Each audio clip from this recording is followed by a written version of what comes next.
9 కోట్ల రూపాయల మొత్తాన్ని చెల్లించే మార్గం లేకే చెక్ బౌన్స్ కేసులో తిహార్ జైల్లో లొంగిపోయినట్టు బాలీవుడ్ నటుడు రాజ్పాల్ యాదవ్ జైలు అధికారులకు వెల్లడించారు.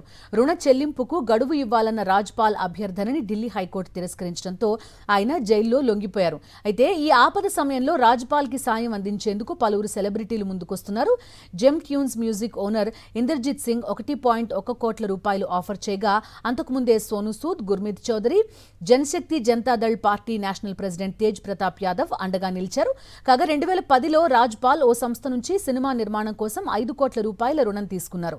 అయితే రాజ్పాల్ ఇచ్చిన చెక్కులు పలుమార్లు బౌన్స్ కావడంతో సదరు సంస్థ కోర్టును ఆశ్రయించింది.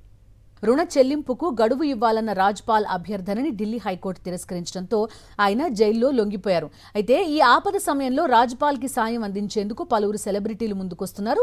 Gem Tunes music owner Inderjit Singh 1.1 కోట్ల రూపాయలు ఆఫర్ చేయగా, అంతకుముందే Sonu Sood, Gurmeet Choudhary, Janshakti Janata Dal party national president Tej Pratap Yadav అండగా నిలిచారు.